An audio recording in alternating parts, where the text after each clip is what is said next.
Господи Исусе Христе, Сине Божий, помилуй меня грешного. Дух. Амин. Возлюбени во Христа, Бога, братья и сестры, Христос воскресе! Истина воскресе! Христос воскресе! Истина воскресе! Христос воскресе! Истина воскресе! И радости. Я донесе радостта што денеска ја има светите жени мироносици. Пошто попрви од сите отидоа според древниот еврејски обичај да го помажат мртвото тело Христово, положено во камениот гроб. И за таа цел тие купија скапоцено миро и се што е потребно за тој обред. Но патем се прашува, а како ќе го помажеме телото на нашиот сакан учител, ако знаеме дека плочата ставена на гробот е претешка.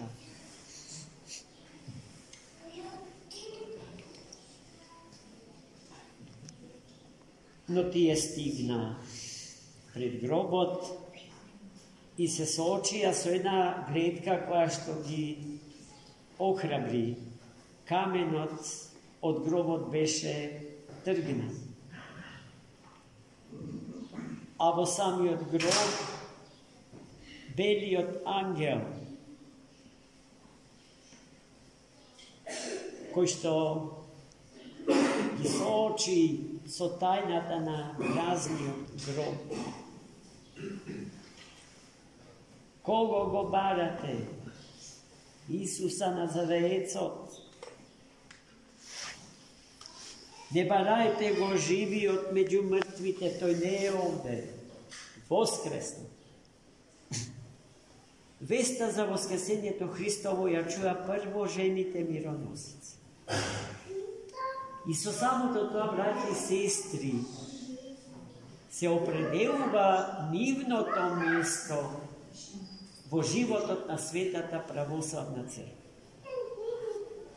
Местото што им припаѓа на светите жени мироносици е местото што им припаѓа на жената воопшто. Гледајте колку се безсмислени обвинувањата на загрижените протагонисти на така наречената сексуална револуција за пониженоста на жената во православната црква. Таа која што е стол, таа која што прва доаѓа и се соочува со вистината за воскреснувањето Христово, таа која што доаѓа не како некој кому треба да служат, туку како некој кој што сака да служи, да му служи на Господа и на сите Божи луѓе. Сообразно со тезите што самиот Христос ги постави во светите евангелски текстови за тоа кој е прв и кој е поголем. Прв е оној кој што сака да им биде на сите доброволен слуга во љубовта. Оној кој што сака да служи, а не бара да му служат. Подобно или сообразно со ставот Христов, кон нас, луѓето и кон сето создание, не дојдов за да ми служите, туку дојдов да ви служам. Потоа, жените мироносици, се навистина и поголеми од другите, затоа што тие доброволно го прифаќаат робството во љубовта. Тие сакаат да бидат тоа. Но никој од нив тоа не може да го изнуди. Никој не може на таа служба да ги присили. Тоа што може да не присили е силата на љубовта. А таму каде што љубовта царува, царува слободата на личност.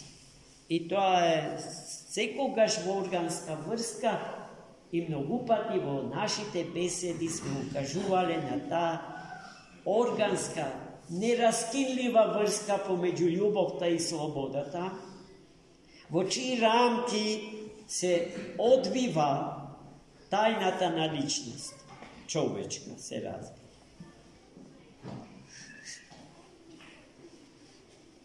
Но тие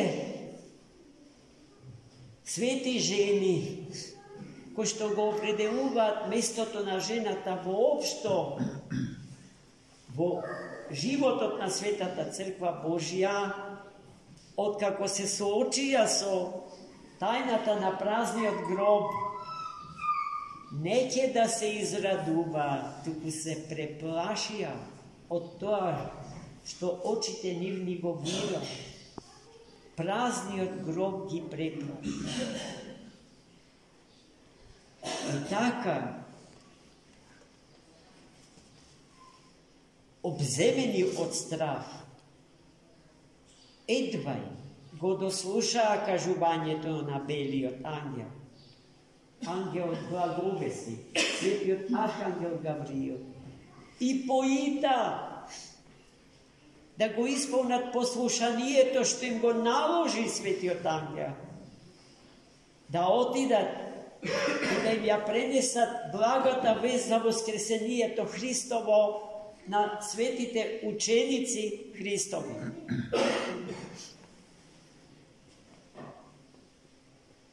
И да не заборават дека Христос им ветил дека откако ќе воскресне, ќе се видат, ќе се сретат во Галилеја.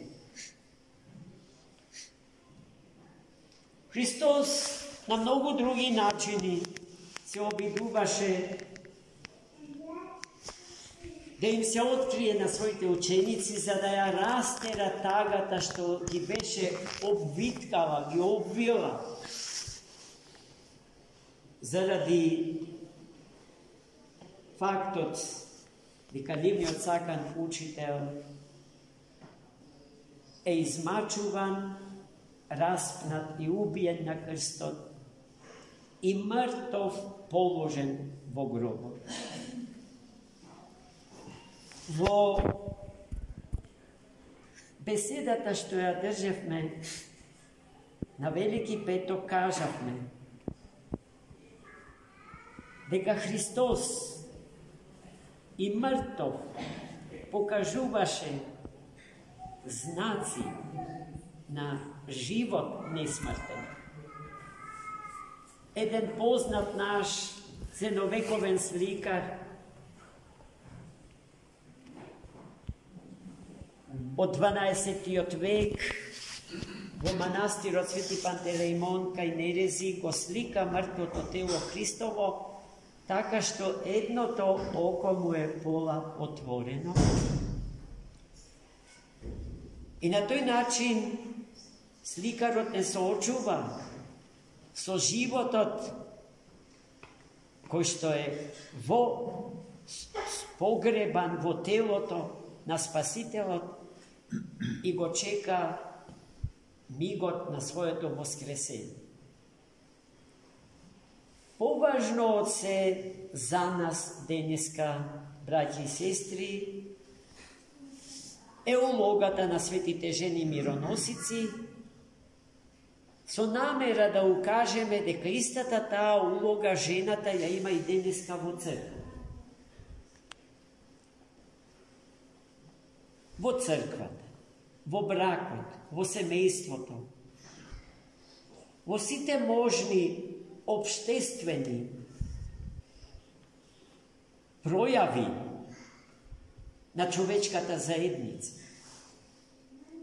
Таа ја има улогата на доброволен слуга. На слуга кој што сака да стави лек, меле, утеха врз раните на браќата и сестрите што ги носат, живејќи во овој прилично ранлив свет. Напати безмилосен и воопшто недобросрдечен и немилостив. Жената е таа преку која што Бог ни ја дава утехата после секое страдание. Најдобар доказ за тој логичен след на нештата во животот на секој човек е денес славениот, праведен и многострадален Јов. Во житието на тој голем старозаветен човек, а голем е зарад неговото безмерно смирение, исто толку немерливо трпение. Чувме како дошол до голема почит, слава и богатство, но на неверојатно чесен начин, славејќи го Бога и служејќи му на Господ. Тој што завидува на секој успех е паднатиот ангел, демонот, односно демоните, односно нечистите сили, односно бесите и луѓето од нив научени да мразат, да завидуваат, да си подмитнуваат сопки на патот од спасение. Самиот дјавол имаше полемика со Бога. Добар е Јов, затоа што ти го држиш под свое. Затоа што го ужива твојот покров, твојата заштита. Дај ми го за миг, па ќе видиш колкава е неговата љубов кон тебе. Господ, знаејќи кој е Јов, имајќи огромна доверба во тој прекрасен човек, му го дава Јов во рацете ѓаволски, а овој непријателот на животот потоа презеде се да ја поколеба верата на Јов. Како? Така што сето огромно богатство му го уништи. Сите синови и ќерки што ги изроди му ги уби, а него го накажа со страшна лепрозна болест. И денеска таа болест за медицината е нерешлива, смртоносна. Но смртта доаѓа на еден навистина ужасен начин, така што целото тело се претвора во гној и се распаѓа. Така смрдлив и гнојав, Јов беше испарлен на ѓубриште. И самиот со керамитка ги чистеше гнојните рани во очекување да умри. Но ниеднаш во неговиот ум не се роди обвинување кон Бога. Зошто Господи ми го направи тоа? Зошто го допушти ова зло нам? Ниеднаш. Неговата жена остана во живот, но не за да му помогне, туку да му одмогне. Та дойде на đubrištето nakon što ležeše Jov, za da go ubedi da se otkaže od Boga, smetejki дека со тоа ќе му олеснат маки. Неговите огромни пријатели, голем број на пријатели доаѓале исто така со намера да го поколебаат во верата, а не да го подржат. Негови се зборовите што нашиот народ ги памети и ги повторува кога му е тешко, кога е ставен на јововски маки. Јововски се брани. Господ даде, Господ зеде. Тоа беа зборовите на Јов. Јас од Бога не се откажам. Секој разговор со тие луѓе чија мисија беше да ја урнат верата на Јов, а верата негова беше неговиот бастион, зад кој што стоеше неговиот несмртен живот, од Бога на дар прим. И така, браќи и сестри, обстојувајќи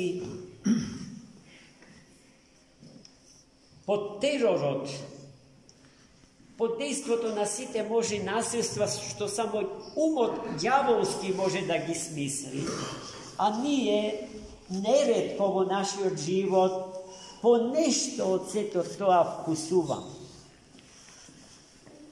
Просто колку да се провери нашата вера. Бог и нас на сличен начин не проверува, браќи и сестри, каква и колкава вера имаме. Дали можеме нешто барем да издржиме? Еден атом од она што Јов го издржи.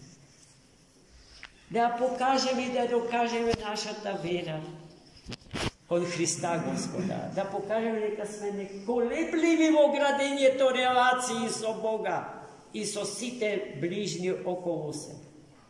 Кои се плодовите на трпението на Јов? Огромни, браќи и сестри. Најпрво, тој со духовното злато што го спечали на ѓубриште целиот гнојав, преку верноста кон Бога, го купи небото, царството небесно, вечниот живот во вечна заедница со Бога. Но уште сега и овде Јов беше награден. Се што изгуби, 100-струко му беше вратено и на своите 70, без малку 80 години, тој роди 7 синови и 4 ќерки. И пак облечен во рубото, во хитонот на божествената слава, ја сведочеше убавината Господња и животот на човекот што во Бога живее и му допушта на Бога, Бог во него, во човекот да живее. На дело се остварија зборовите на еден од отците на црквата, Теофил Антиохиски, кој што на прашањето на еден свој пагански соговорник, образован, паганин грк, покажи ми го твојот Бог да го видам, за да поверувам. Му возвратил со прашањето, а ти, човеку, покажи ми го твојот човек да го видам, со какви и со колкави потенцијали располагаш. Целиот наш живот се одвива помеѓу тие две прашања. И Господ ги допушта за наше добро. Не секогаш кога страдаме затоа што некој е лош кон нас. ili zato što sme nije loši, tuku kako odlična proverka na ona što dosega sme go gradili. Da li sme gradili zamok na karpa ili sme gradili kuća na pesok. Za kućata gradena na pesok Hristos veli kako ke pomine od kako ke nadojdat prvite vodi. Sve ke se urne i sve na nula ke se svede. A ono što na kamen gradi, na kamen od verata Božja, kamen vjeri, to se zborovi na sveti apostol Pavle. Na toj kamen od verata, na svetata crkva Hristova, da go gradime se vkupni od naš život, svi te naši odnosi so Boga i so lugeto i so svetovo, koji što živeme. Amin. Amin.